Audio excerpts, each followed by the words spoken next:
de la vie chrétienne, c'est le dépôt des prières qui demeure en toi.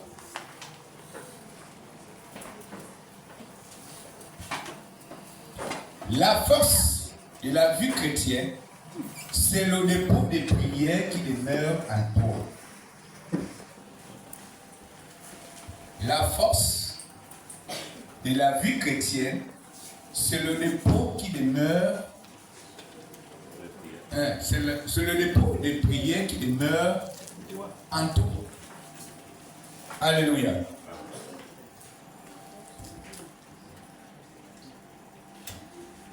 La force de la vie chrétienne, c'est le dépôt qui demeure en toi, l'homme chrétien.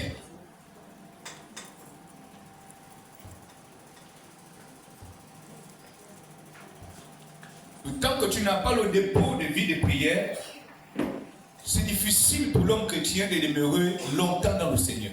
Amen. Alléluia. Amen. Vérité.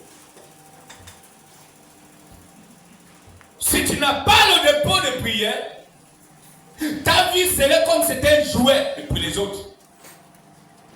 Si tu n'as pas le règlement de la prière, Amen. Tu serais à ration chez les autres.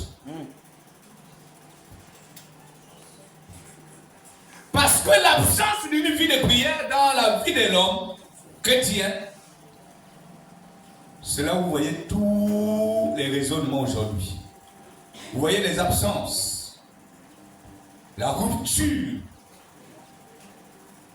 du bon fonctionnement de la vie chrétienne dans ta vie. C'est l'absence du dépôt de la vie de prière en toi. Alléluia. Amen.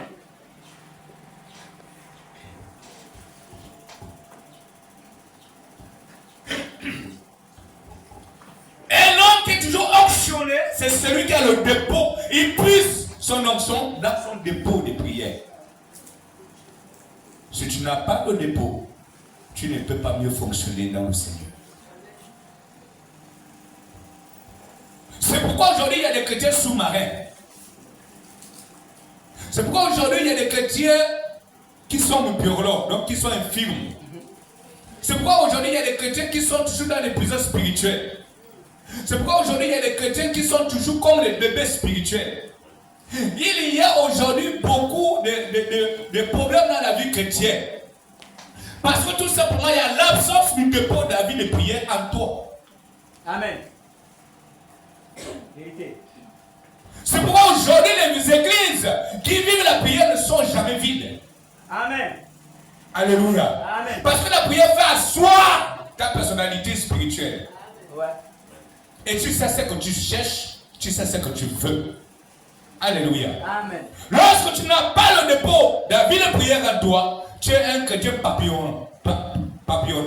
Tu quittes ici, c'est plus ici là, tu pars là-bas, c'est plus là-bas, tu pars là-bas, parce qu'il n'y a rien en toi. Tu es vide spirituellement.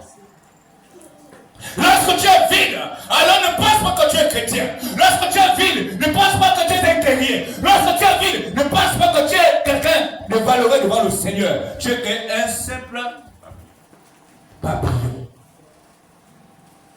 lequel on peut écraser à tout moment. Tu es qu'une fourmi, lequel où quelqu'un peut marcher sous toi.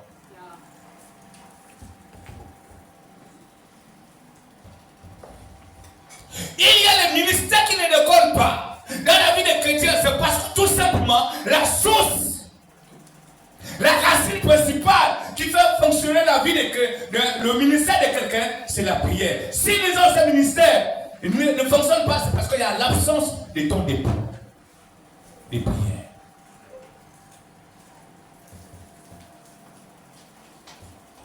Parce que lorsque tu as le dépôt de prière,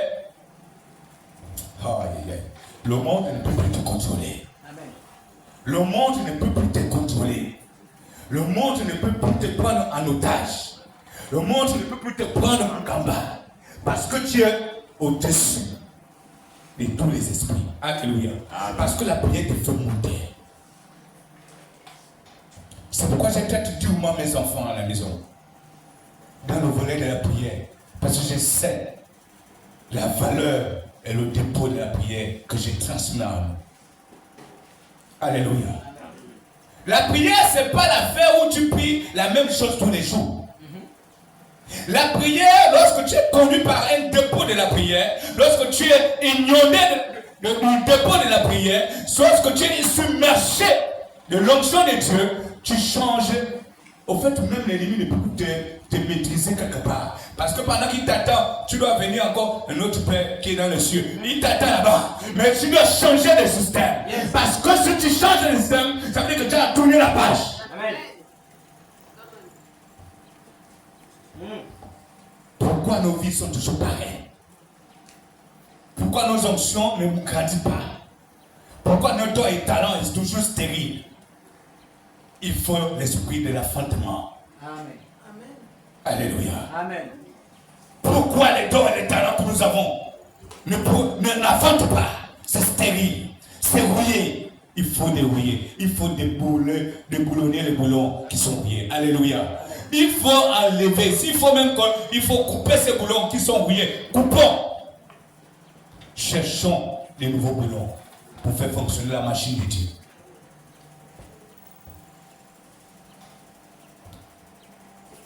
Celui qui a le dépôt de prière est toujours vu par les autres qui n'arrivent pas à aller creuser l'évangile. Alléluia. Celui qui a l'onction est toujours pour dire pourquoi il y a quelqu'un. Oui, au moins on doit toujours t'envier. Parce que tu as la flamme du fire. Parce que tu as la flamme du feu. Parce que tu as la flamme de la vie. Parce que tu as la flamme de la résurrection. Si tu n'as pas le dépôt de prière, tu ne peux pas guérir un malade. Parce que l'onction qui est en toi, c'est plus toi qui vis, mais c'est Christ qui vit en toi. Et c'est l'onction de la paix qui t'amène dans l'onction souveraine. Je n'ai jamais vu une église à Mouila qui a des qualités d'enseignement comme celui-ci. Malheureusement,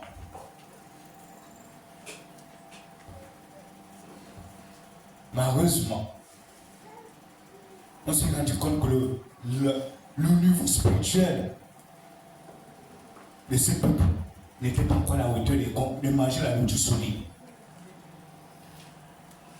On est obligé de revenir au lait parce que beaucoup ne sont pas passés encore par là.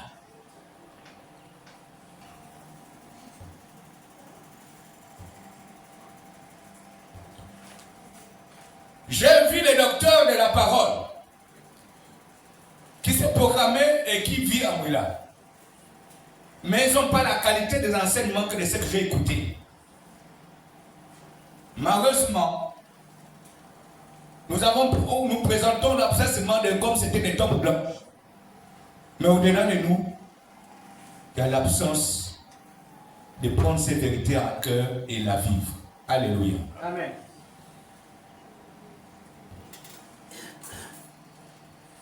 En réalité, à la hauteur de tous les enseignements que l'homme de Dieu nous a transmis ici, il y avait, au fait, en réalité, si on avait pris ça à cœur, aucun disciple de cette église pouvait être moins supérieur que les autres disciples qui se trouvent dans les autres églises. Parce que vous êtes suffisamment nourris. Parce que j'ai vu l'homme de Dieu donner la nourriture solide que les autres ne donnent jamais. Ici, malheureusement, on regarde mais on ne voit pas. On attend mais on ne comprend pas. On est encore loin de la réalité de Dieu.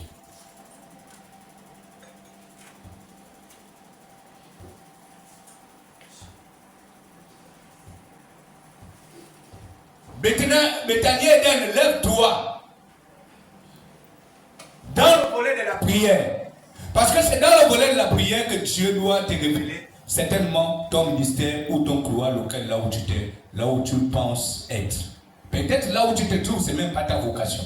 Ce n'est même pas ton appel. Pourquoi? Parce que tout simplement, tu as fait ce qu'on appelle le service du regard. Tu as fait seulement de suivre le mouvement de la foule. Mais en réalité, de fois ta vocation, ce n'est pas là où tu te trouves aujourd'hui. Ton appel, ce n'est pas là où tu te trouves aujourd'hui. Pourquoi? Parce que tu penses que venir chanter, pour toi, c'est une bonne chose. Tu vas être vu. Oui, Est-ce que réellement c'est ton appel? Est-ce que tu as demandé ton appel à Dieu? Tu as demandé ta position à Dieu? Demande ta position pour savoir si tu as encore le compte dedans. Si tu as encore le compte, si le compte est encore gagné ou c'est pas gagné. Alléluia. Va interroger ton compte. Ceux qui ont il y a beaucoup de gens qui ont les cartes ici. Quand tu vas interroger, tu mets ton compte. On voit s'il y a un peu quelque chose dedans. Ce n'est pas ça, maman pasteur. S'il y a rien, il n'y a rien. S'il y en a, il y en a. Avec Dieu, ce n'est pas la magie. C'est une science exacte. Tu reconnais que tu as le don. Mais ce don doit être activé par l'onction de la prière. Mais cette onction de la prière, c'est pas du loin de chez toi. C'est pourquoi ton nom est stérile aujourd'hui. Tu es souvent obligé de dire, quand j'étais quoi? La Bible dit, il est le même hier, aujourd'hui, éternellement. Qui veut dire quoi? S'il est opéré avec toi hier, il peut encore t'opérer aujourd'hui, il peut encore opérer demain. Yes.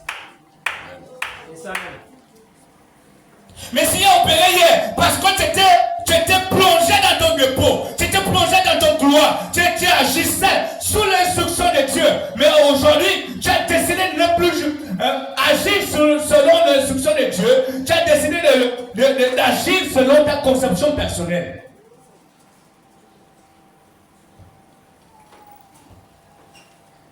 Ça, c'est un problème.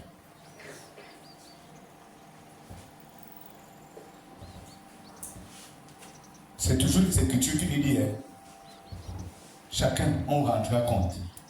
Dieu doit te dire, mais je t'ai donné le don des guérisons. Il y a eu beaucoup de malades là où tu priais. Tu as fait quoi Dieu? Je t'ai donné le don des visites. Tu as fait quoi? Tu as visité combien de familles dans ton quartier? Tu as impacté quoi dans ces familles? Rien du tout. Oui, je t'ai donné le don de libéralité. Tu as bloqué parce que tu penses que pourquoi il n'y a que toi qui donnes? Pourquoi pas les autres? Pourquoi il n'y a que moi? Non.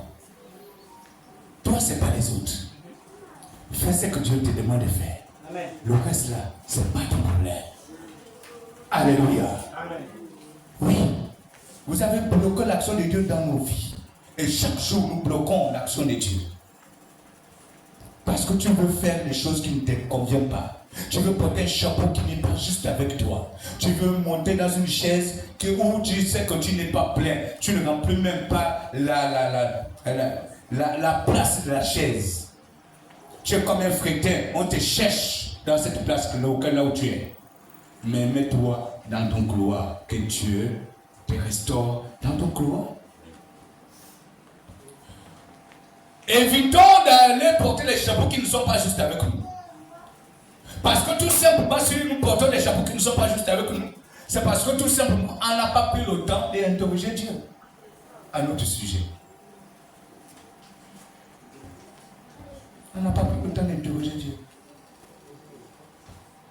Non. On n'a pas pris le temps d'interroger Dieu. Ne me copiez pas, parce que moi, je suis l'unique de mon genre. Chacun de nous aussi est l'unique de son genre. Ne me copiez pas. Je ne peux pas copier l'homme de Dieu parce que lui, il a son onction à part. Pourquoi je dois le copier? Sinon, je ne serai plus moi. Je ne serai plus moi-même. Alléluia. Amen. On a besoin d'être toi-même. Je veux travailler avec toi-même. Il ne veut pas travailler avec une copie qui ne te convient pas. Amen. Bien aimé, lisons la parole dans Philippiens. Que le frère Chambelin nous amène dans cette affaire-là.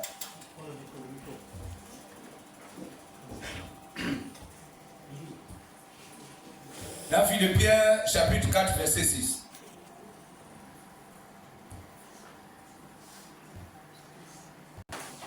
Je lis la parole de Dieu.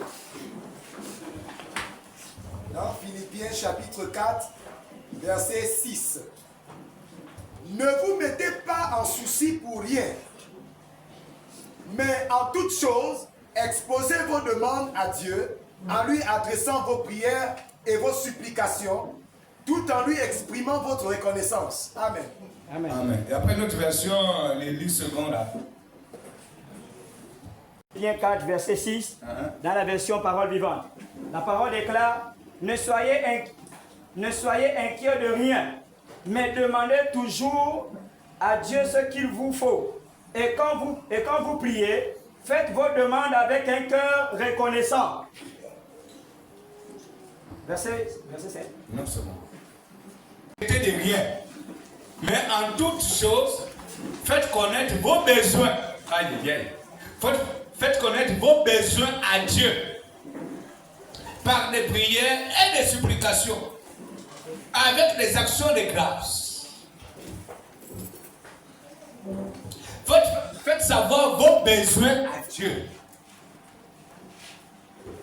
Combien de fois des gens qui ont fait savoir le besoin, ses besoins à Dieu avec son cœur?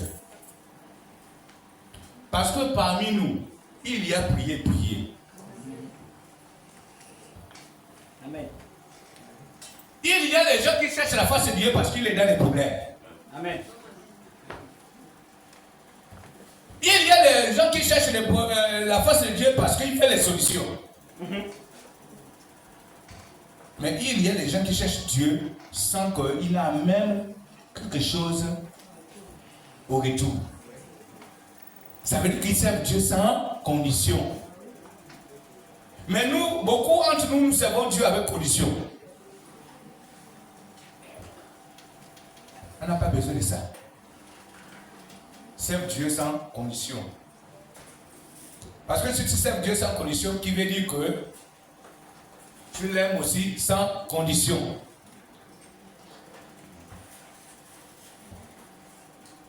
Parce que si tu n'aimes pas sans condition, le jour qu'il ne doit plus agir quand tu dois le demander, tu dois dire là c'est un faudé. Il m'a abandonné et puis moi si je l'ai suivi c'est parce que chaque fois que je le demandais il me donnait.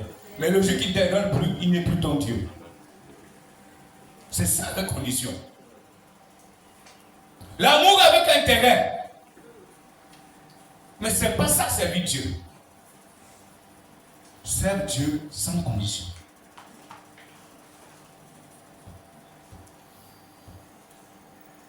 Et bien aimé, lorsqu'on sert Dieu sans condition, vous allez voir que tout ce qui te manquait dans ta vie spirituelle, dans ta vie physique, morale, matérielle, ça doit venir seul.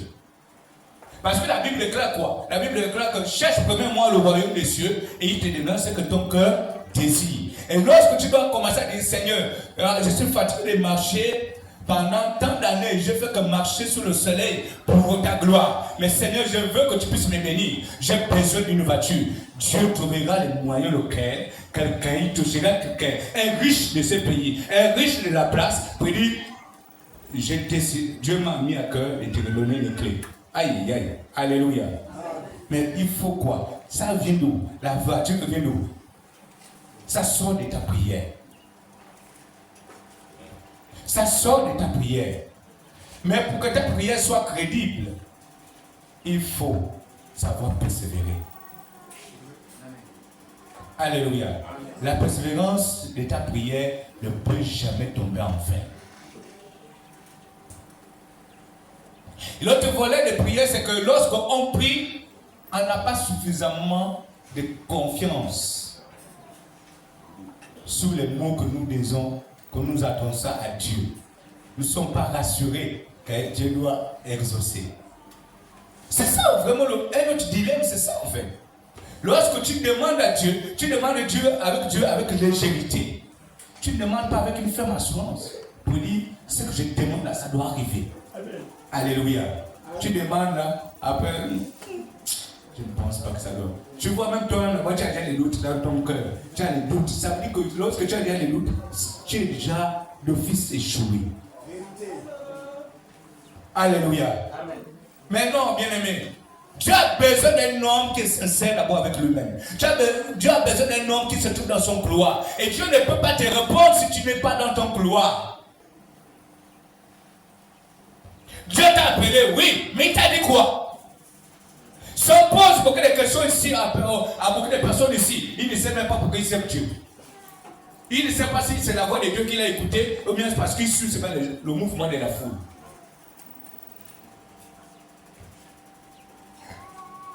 Il y a plusieurs manières que Dieu peut t'appeler. Dieu peut t'appeler parce que quelqu'un vient t'évangéliser.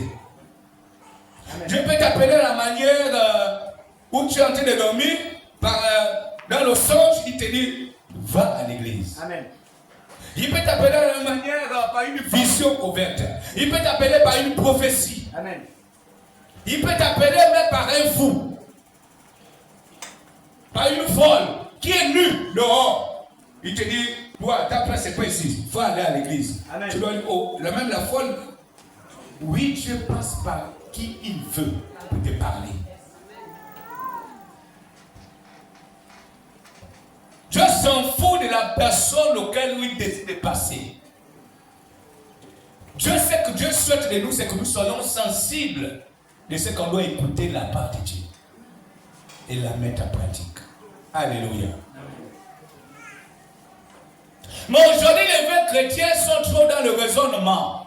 Le vrai chrétien, il sait qu'il connaît un peu beaucoup, il connaît un peu la Bible. Même si tu connais la Bible A à Z, mon frère, ma soeur, Dieu s'en fout de ta petite connaissance que tu as. Même le diable connaît la Bible plus que toi. Il agit efficacement. Mais ce qui fait le diable, c'est qu'il est fort aujourd'hui, c'est parce qu'il applique ce qu'il a appris. Et toi, si tu peux être plus fort que le diable, si tu appliques ce que tu as écouté de Dieu. En fait, en réalité, le diable n'a pas peur parce que tu as un peu de foi. Le diable n'a pas peur parce que tu as appris la veste chrétienne. Le diable a peur de celui qui prie. C'est pourquoi même l'arme la plus fatale du chrétien, c'est la prière. Et lorsque le diable veut te neutraliser, le premier élément qui veut te soustraire en toi, c'est l'onction de la prière. Amen. C'est vrai. Vous regardez bien que la vie chrétienne, en fait. Le diable s'en fout de ce que tu es. Le diable s'en fout de ton onction, en fait. Ce qui fait de lui, ce qui fait de toi la peur du diable, c'est la vie de prière. Amen. La vie de ta consécration.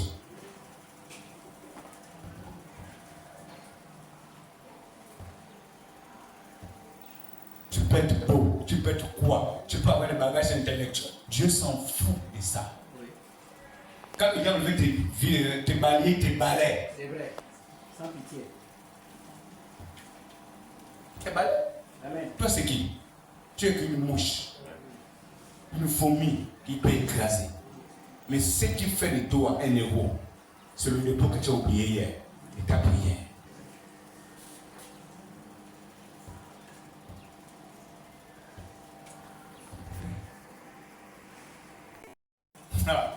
Sa vie devient plus chaotique que même celle d'un mondain. Faux ou vrai? Lorsqu'un chrétien, il est intrograde, bien aimé, vaut mieux avoir un Satan lui-même que de voir un frère qui était dans l'église, qui a enseigné la parole, mais quand il revient égaré. Ah, papa. Là, il faut la faveur de Dieu dans sa vie pour qu'il revienne à nouveau. Vaut mieux voir même un sorcier d'abord qu'à saccager les chrétiens comme Paul, mais pas un chrétien. Après, tu repars, ça devient chaotique. Les dégâts là sont énormes. Aujourd'hui, tu demandes quoi à Dieu? On dit, faites savoir vos besoins à Dieu. Mais les besoins là, c'est quoi? Toi, tu ne sais pas conduire, piloter l'avion, tu demandes à Dieu l'avion. Tu penses toujours que ça doit arriver? Demande ce que tu sais et ce que tu maîtrises. Alléluia. Amen. C'est là où Dieu doit te donner.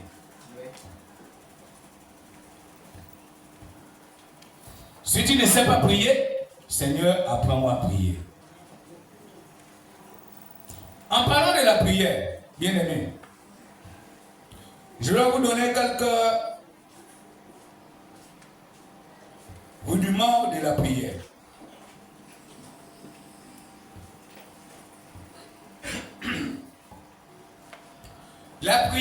c'est un facteur de développement dans tous les niveaux dans la vie de l'homme chrétien. Ça veut dire que si toi tu te trouvais dans un état hors de la logique de Dieu, lorsque tu as décidé d'épouser la vie de prière, même si hier ta vie était chaotique, je vous fais bien savoir, si hier la vie était chaotique, lorsque tu as décidé d'épouser la vie de prière en toi,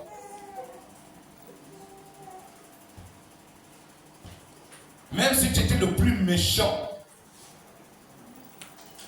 de ta vie et de ta famille, lorsque tu es déjà rentré dans le sillon de la prière, ta méchanceté est en train de partir seule.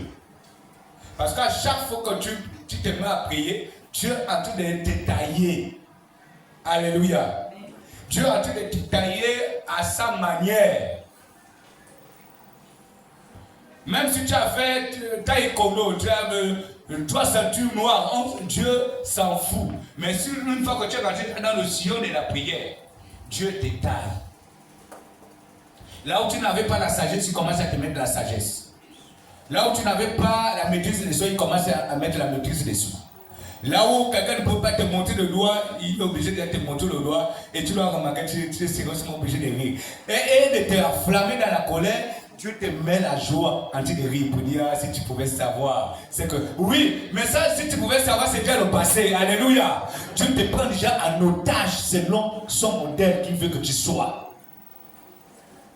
C'est plus toi qui vis, mais c'est Christ qui est en train de te tailler à sa manière. Lorsque Christ te taille à sa manière, quelle que soit ta position, même si ta vie était une poubelle, écoutez-moi bien, même si ta vie était une poubelle, il est obligé de t'enlever dans cette poubelle-là pour te laver, Amen. Pour te façonner, Amen. Pour t'habiller et pour te positionner à l'endroit qu'il faut. Amen.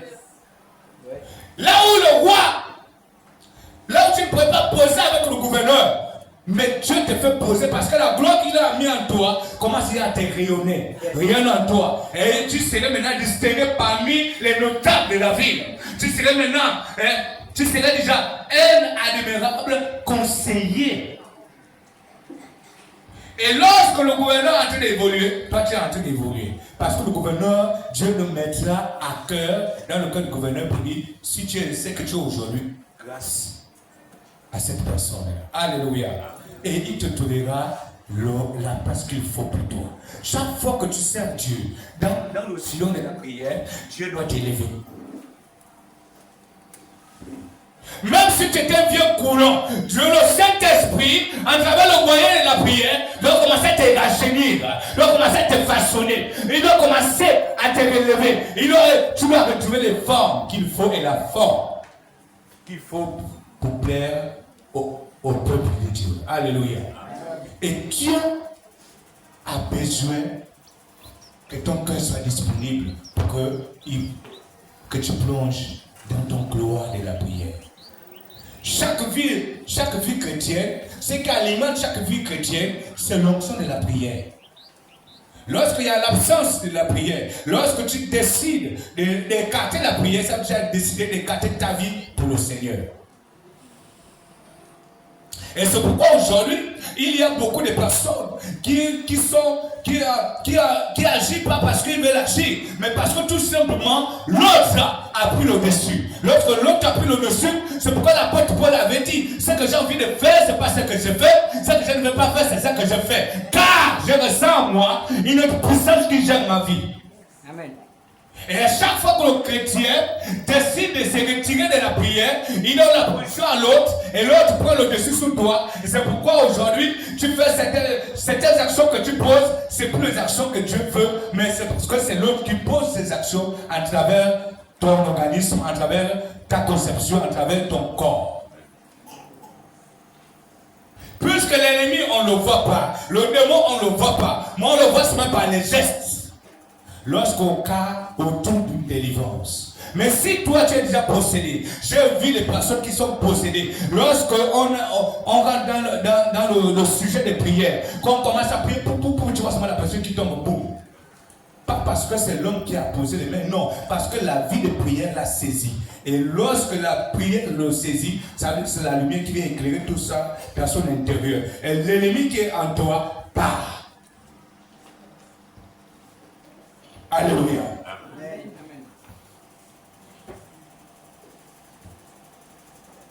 Bien-aimé, la prière, il y a tout dedans. Et si tu perds la prière, tu as perdu ta vie. Tu as perdu ton succès. Tu as perdu tous tes droits. Tu as perdu ton efficacité et ta puissance. Ta force, tu l'as perdue.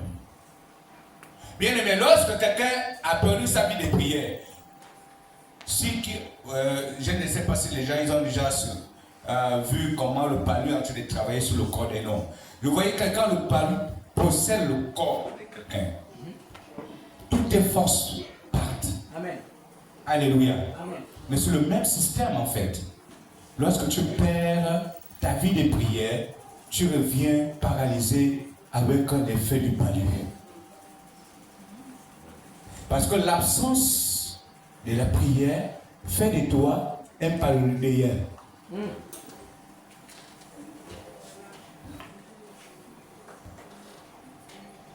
Il y a les maladies qui viennent habiter le corps parce que le corps n'a plus la flamme de feu de prière. Il y a les maladies qui viennent embraser les familles, les flammes qui viennent embraser les familles parce qu'il y a l'absence de la prière. Amen.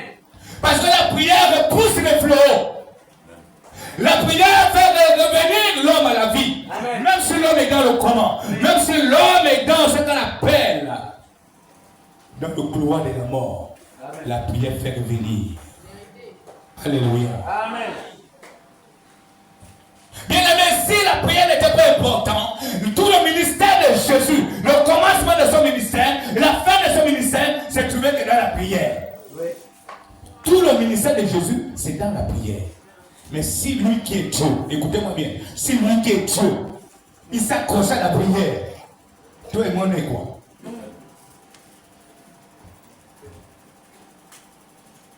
Au fait, en réalité, Jésus n'avait pas la possibilité de faire des miracles. Ce qu'il pouvait faire sans l'absence et sans la prière. Si l'absence de la prière n'était plus en Jésus-Christ, alors Jésus ne pouvait rien faire. Tu ne peux pas marcher sur les eaux si tu n'as pas l'onction de prière assez. Alléluia. Amen. Ou bien l'apôtre Paul, il ne pouvait pas guérir les malades par son ombre s'il ne vivait pas la prière. Au fait, la prière vient enflammer l'autel de ta vie, l'autel de ta foi.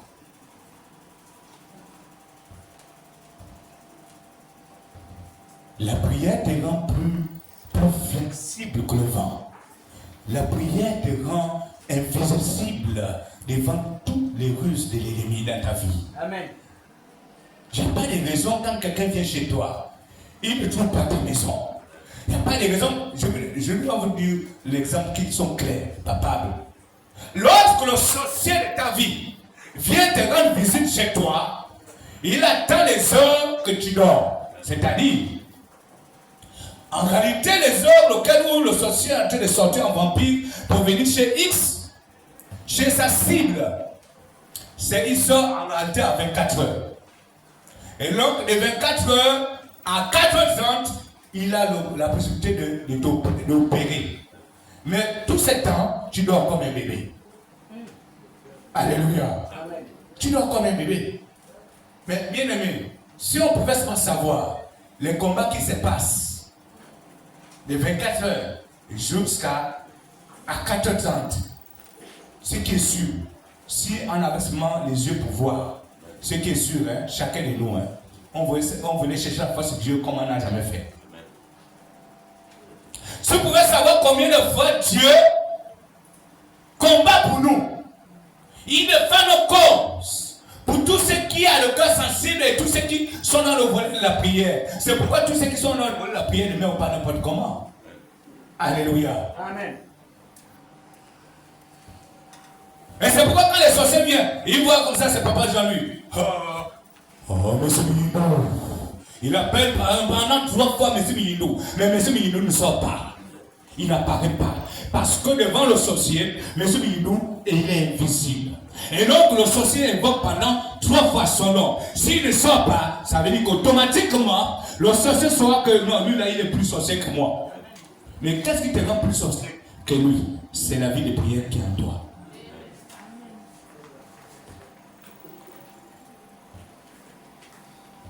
Ne négligez pas la vie de prière. Si vous négligez la vie de prière, vous avez décidé de signer l'arrêt de mort pour votre ministère.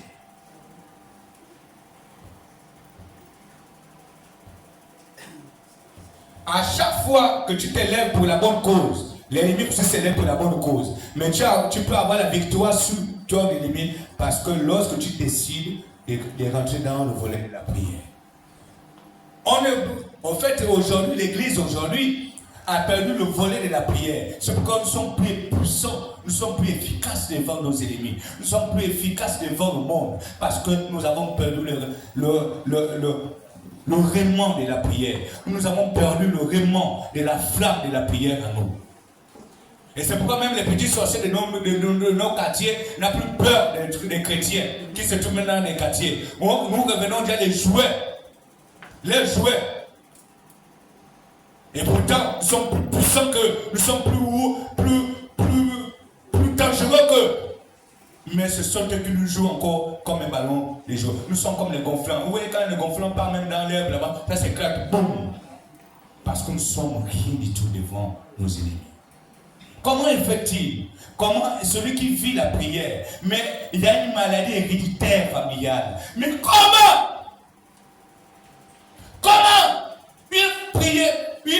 une famille qui vit la prière, mais il y a quand même une maladie héréditaire? Ça veut dire que ce n'est pas la prière. Amen. Soit la prière n'a pas des assises. Amen. C'est quoi les assises? Très bien. Si tu regardes que tu as jeûné, ça n'a pas marché. Tu as passé le temps à prier, ça n'a pas marché. Si tu regardes que ces deux choses, ça n'a pas marché, rentre dans l'adoration. Si l'adoration, ça n'a pas marché, loue Dieu. Si tu sais que louer, si c'est pas, ça n'a pas marché, alors ça demande des actions de grâce.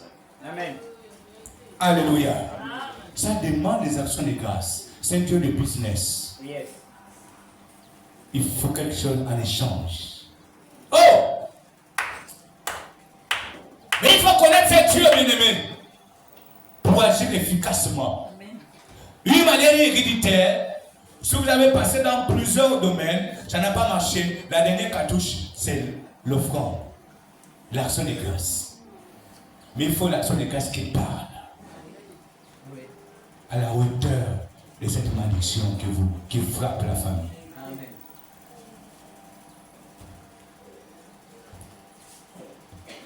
Il faut l'action de grâce. Alléluia. Parce que la prière doit forcément t'orienter. Alléluia. Doit forcément t'orienter pour dire, passe comme ça. Parce que, bien aimé, lorsqu'on est plongé dans la prière, il y a la présence du Saint-Esprit. Le Saint-Esprit est dans la prière. Yes. Hein? Oui. Mais en réalité, c'est pourquoi tous ceux qui sont dans le chemin de la prière ne restent jamais échoués dans tous les débats, les batailles qu'ils amènent. Parce qu'à cause de quoi? Le rayonnement du Saint-Esprit, il est là. Parce que c'est le Saint-Esprit qui transmet et qui fait les exploits.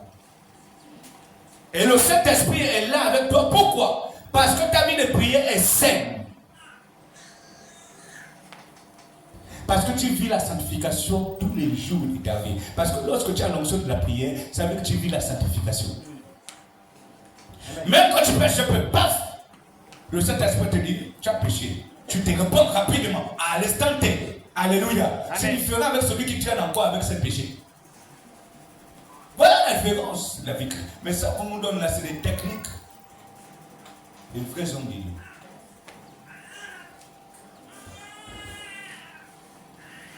Nous tous là aujourd'hui, on est bénéficiaires seulement de la prière des uns des autres aujourd'hui. Il y a des gens qui prient pour nous, sans le savoir. C'est pourquoi on est debout. On est debout là pas parce qu'on est fort, non, c'est faux.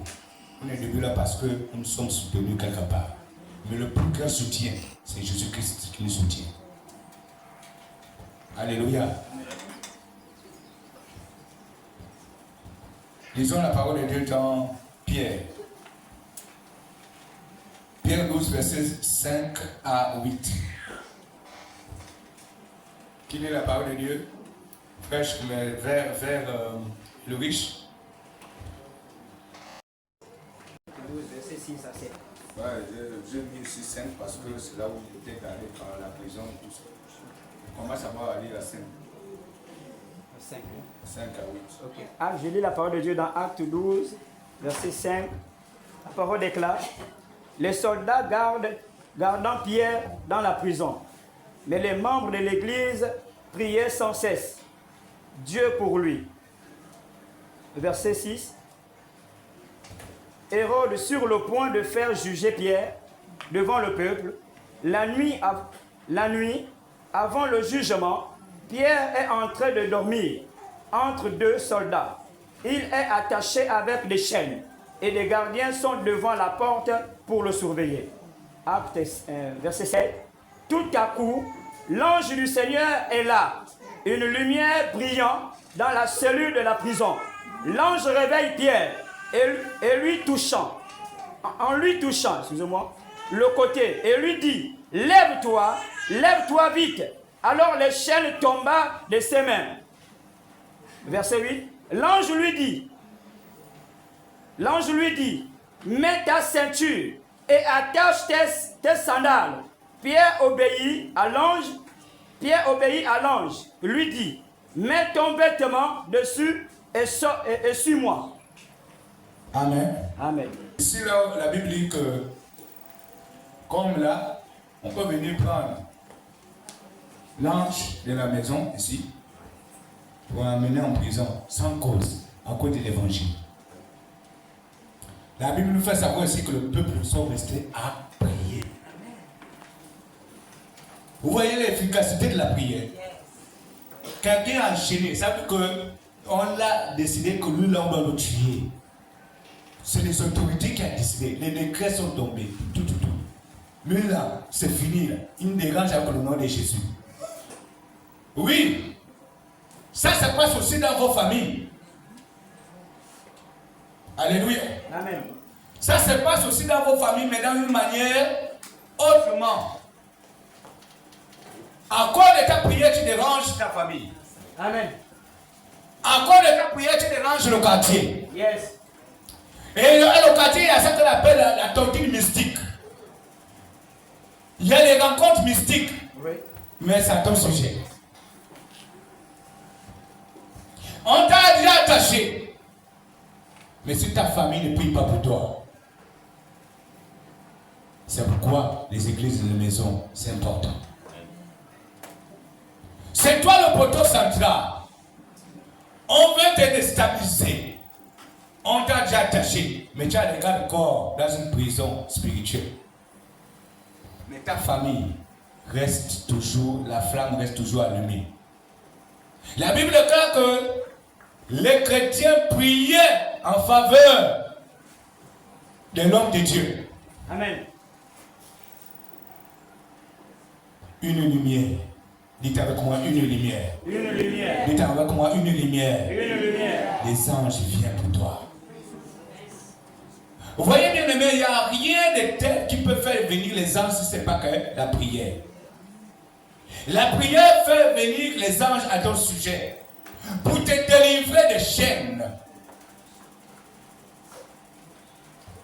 Parce que la prière, elle arrive à Dieu comme un parfum de bonne odeur. C'est pourquoi je dis, il faut que ta prière soit pure.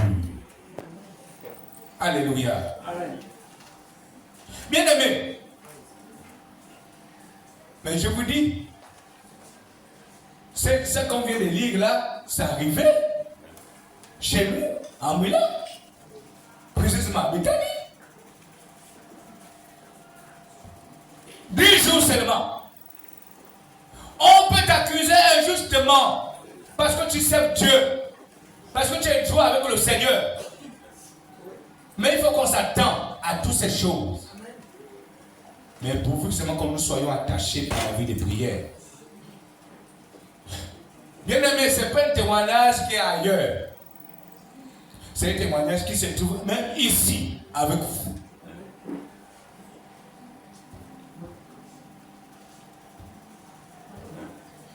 L'ange de la maison était pris en otage par les autres.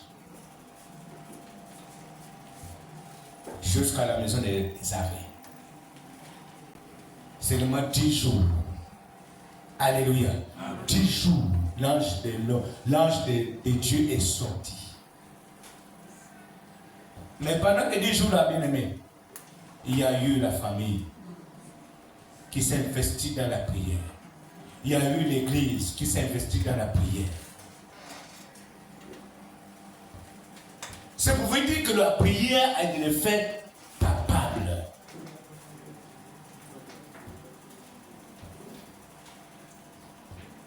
Est-ce qu'on peut acclamer pour l'homme de Dieu qui est là présent?